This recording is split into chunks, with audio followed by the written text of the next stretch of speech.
बोलिए श्री वृंदावन बिहारी लाल की जय हो। बोलिए श्री राधा माधव की जय हो।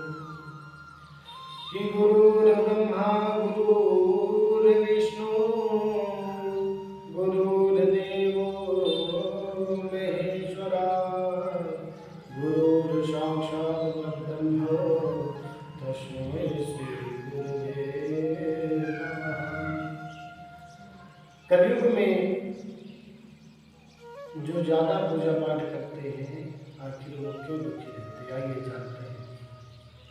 एक बार अर्जुन ने श्री कृष्ण भगवान से पूछा, हे माधव, जो लोग ज्यादा पूजा पाठ करते हैं, जो लोग भगवान का ध्यान नहीं करते, स्मरण नहीं करते और हमेशा गलत कार्य में लिप्त रहते हैं, उन लोगों को मैं सुखी देखता हूँ। भगवान ने उत्तर दिया, अर्जुन, एक गुरु के दो चेले थे, दोनों ही पढ़े लिखे थे, विद्वान थे, दोनों में फर्क इतना था कि एक भगवान को मानने वाला था और दूसरा नास्तिक था।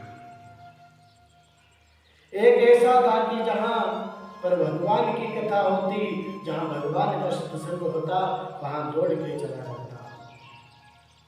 दूसरा शिष्य इन सब चीजों से काफी दूर था। वह शराब पान भी करता था, वेश्याओं के साथ गमन करता था, सारी बुरी आदतें उसमें थी। एक दिन वो शराब पीकर अनाप शराब बोलते हुए एक जा रहा था, उसे एक रास्ते में बैग मिली। वो बैग पैसों से भरी हुई थी। अब उसकी खुशी का ठिकाना नहीं रहता है। वहीं दूसरा मित्र मंदिर से भजन करते हुए अपने घर को लौट रहा था। अचानक उसके पैर में एक कील चुभ गई। वो मंदिर से भजन करते हुए लौट रहा था, अचानक से कील चुभ गई और रक्त निकलने लगता है। उसके पैर से खून निकलने लगता है। ठीक उसी समय दूसरा शिष्य वहीं पहुंचता है और हंसते हुए मजाक उसका उड़ाता है, कहता है, देखो, ना मैं पूजा पाठ करता हूँ, ना मेरे घर में मंदिर है, ना कुछ है, लेकिन तब भी देखो मैं कितना सुखी हूँ।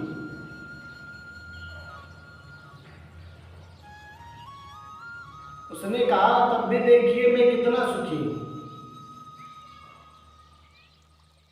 मेरे पास धन की कोई कमी नहीं। अब जो दूसरा शिष्य था, उसकी बातें उसे चुभने लगती हैं। वो भी मन में विचार करता है कि यह तो सही कह रहा है। फिर वह शिष्य यह सोचते हुए अपने गुरु के पास चला जाता है। गुरु जी से सारी बात बताई। गुरु जी कहते हैं, भगवान जो भी करते हैं अच्छा करते हैं, सब अच्छा करते हैं। जिसकी जितनी योग्यता होती है उसको उतना ही फल भगवान देते हैं। और तुम्हारे पैर में कील क्यों चुभी,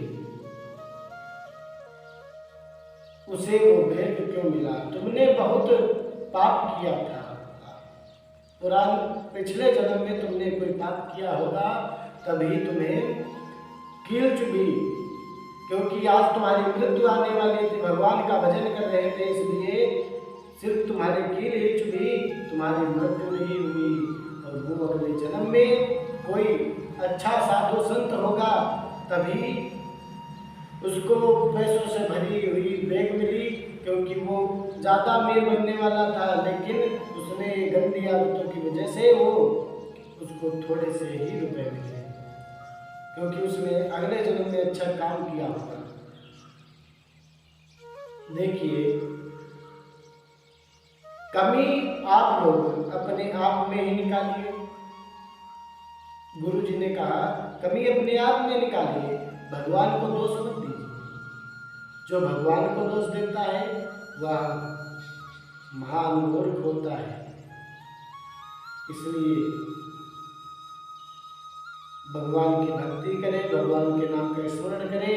भगवान एक दिन वो आपको बना देंगे कि दुनिया वाले देखेंगे, महान व्यक्ति बनोगे अगर भगवान के नाम का स्मरण करोगे, भगवान के नाम का जाप करोगे। भगवान ही है जो भव से पार लगाते हैं। और आप लोगों से भी कहना है भगवान का भजन करिए। भगवान में दो मत लगाइए कि भगवान ने, मैं तो देखता हूँ कि कई लोग होते हैं कहते हैं भगवान का दोष है कि भगवान ने मेरे पिताजी को हरण कर लिया। जब उनकी मृत्यु आ जाती है तो कोई रोक नहीं पाता।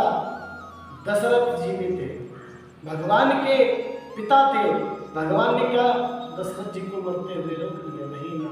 ऐसे ये तो विधि का विधान है। आप लोग भगवान को दोष मत दीजिए, अपने में ही कमी निकालिए, क्योंकि भगवान ही अपनी मुक्ति का साधन है और वही मुक्ति हमें प्रदान करते हैं। जय श्री राधे, जय श्री श्याम।